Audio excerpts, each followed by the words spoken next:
guys, thanks for tuning in. I'm Carissa, and I am the Cosmic Optimist. I finally put this video out and up and out there, and I want to share a lot of things with you.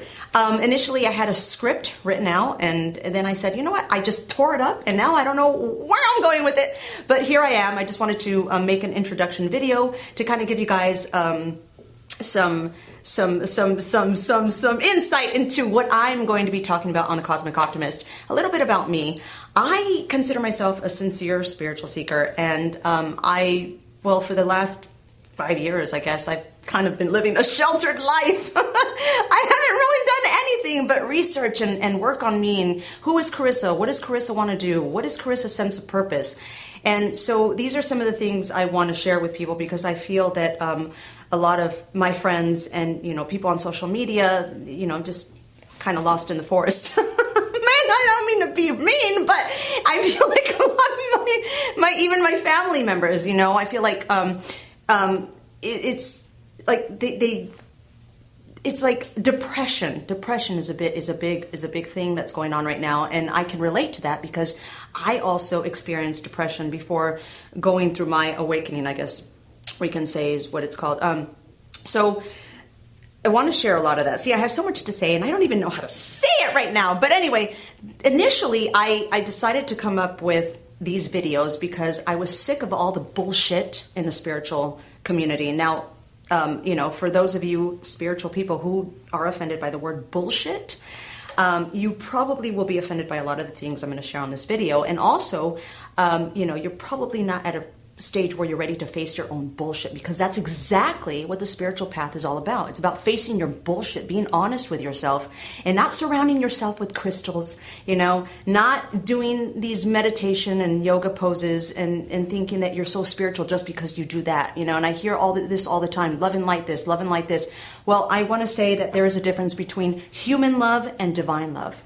Divine love will kick you out of your comfort zone. Human love will keep you in your comfort zone. So that's the thing that these people don't, the difference these spiritual people don't realize. And I also want to shed some light on the darkness of it all, because there is a lot of darkness in the New Age community. And, Kim Michaels, I believe it was, Kim Michaels said it best. He said, the New Age community is a potential and not yet a reality. So I'm going to touch on that. And I also want to, now that I'm here, I'm going to just briefly touch on some of the hypocrisy that's out there. There's quite a few people, actually, spiritual people, who are making videos and claiming that they are so enlightened and they help people all over the world, but they don't have a website. They claim that they channel all of this information, but again, it's bullshit, because they're just reading it in a book or in an article online and then repeating it back.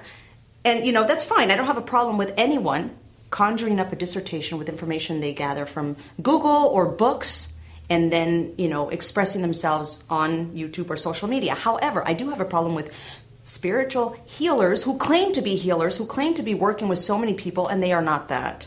So I brought a friend with me today.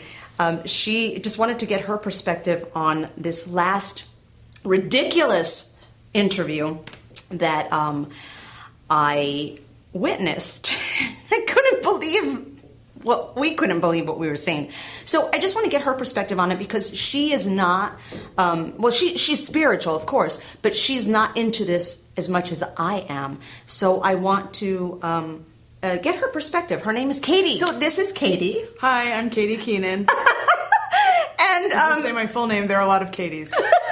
So sorry. So this is Katie, and she witnessed this horrific, disastrous interview with this supposedly enlightened spiritual person. First of all, guys, I want to say that anyone who calls himself enlightened, I have a question for you. Why are you still in a physical body? Because, really?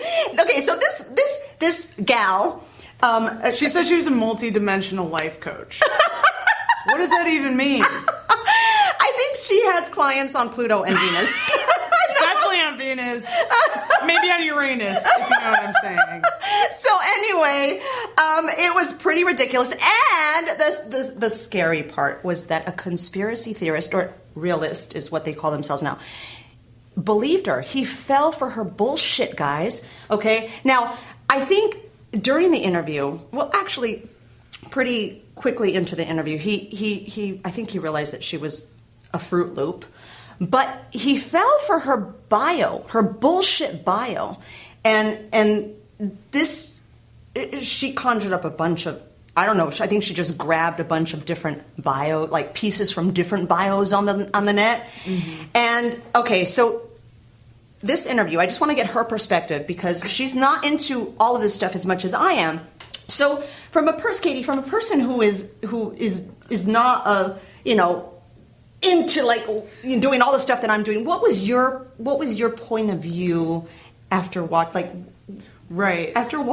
this interview? I'm pretty spiritual. I'm learning a lot. I'm learning more about it. But the thing with this girl is like, you got to sound like you at least know what you're talking about. When you start, trying to use metaphors and not knowing even what the idiom is, or how to explain what a multidimensional life coach is, chances are you're bullshit. Like Carissa said, and.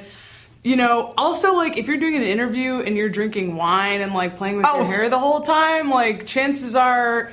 You're crazy! Like, you're an alcoholic, or, you're, like, really insecure, or, like, I don't know, like, are we talking to, like, a 13-year-old? Like, what is going on? Yeah, it was a crazy... Don't think you're enlightened. I think both of us couldn't even watch the entire interview. It was kind of ridiculous. Now, another thing that I had a problem with was that this show, I believe it's a national, I don't know if it's a national radio show or I don't know, but it has the word truth in it, and there was no truth in this interview. So it's kind of, this is, and I don't want to sit here and kind of demonize these spiritual phony balonies, but I want you guys to know that there's a lot of people like this out there, and they bamboozle a lot of people, and they have all these followers, and their main goal is not spiritual enlightenment. Their main goal is to have a bunch of YouTube followers. And make money. And, this is what I want to introduce in the Cosmic Optimist, that's not what life is about. We don't come here to have the most money and success. However, it's not a problem if you want a lot of money, because money is just energy. But if it is in your divine plan to have a lot of money and success, it'll fall into place at the right time. And so I'm so passionate about this, and I have so much to say, but we have no time left. So I just want to end it with this, guys. At the end of the day, we are all just a bunch of dysfunctional balls of light trying to find our way, and clearly none of us have found our way, because we are still here in a physical body. And that's one of the things I'm going to do a whole segment on ascension, how to get off the cycle of rebirth. I'm also going to touch on the higher perspective on different topics like abortion and capital punishment. Yay. And why the secret doesn't work for everyone, and how the secret works. I have been doing some research, guys. I mean, really, I haven't even had sex for 4.5 years. That's going to be another segment. See you next time. Bye, guys.